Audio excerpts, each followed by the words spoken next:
Israel के साथ Iran और उसके समर्थित संगठनों के बीच तनाव बढ़ता जा रहा है।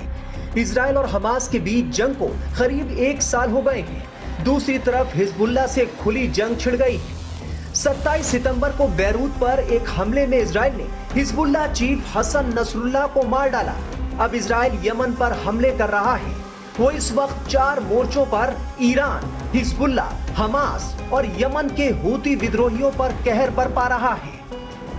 हिजबुल्लाह पर एक्शन के बाद अब इजराइल ने यमन में हूती विद्रोहियों के ठिकानों पर हमले किए हैं। इजरायली सेना ने एक बयान में कहा कि रविवार दोपहर को इजरायली एयरफोर्स के लड़ाकू विमानों ने यमन के बंदरगाह शहर होदेइदा में हूती विद्रोहियों के ठिकानों पर दर्जनों हमले किए हैं।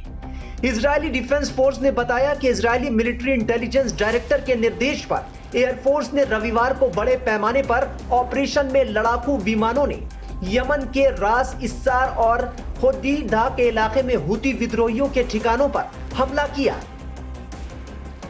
इजरायली डिफेंस फोर्स ने बिजली संयंत्रों और एक बंदरगाह पर हमला किया है, जिसका इस्तेमाल तेल आयात करने के लिए किया जाता है।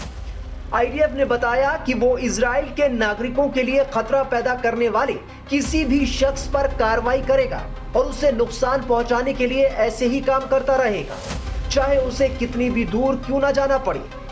इजरायली सेना का कहना है कि एयरफोर्स ने इजरायली सीमा से लगभग 1800 किलोमीटर दूर यमन में हूती विद्रोहियों के ठिकानों पर हमला किया है।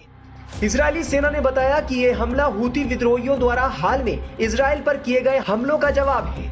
पिछले साल के दौरान हूती विद्रोही इजराइल को नुकसान पहुंचाने, इलाके की व्यवस्था को कमजोर करने और नेविगेशन की स्वतंत्रता को बाधित करने के लिए ईरान के निर्देश, फंडिंग और इराकी मिलिशिया के सहयोग पर काम कर रहा है।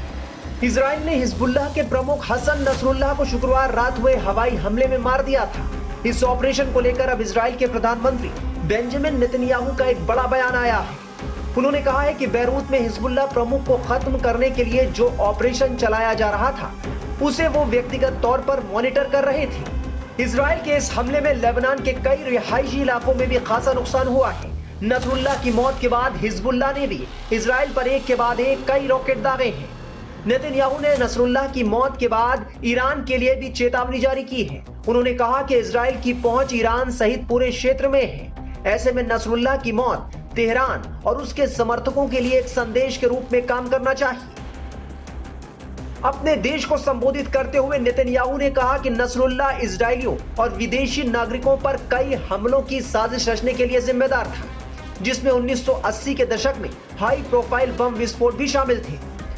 उधर ईरान और हिजबुल्लाह ने भी खुली धमकी दे दी है कि वो इजराइल से सही वक्त पर बड़ा बदला जरूर लेगा। अब देखना होगा कि ईरान का अगला कदम क्या रहने वाला है।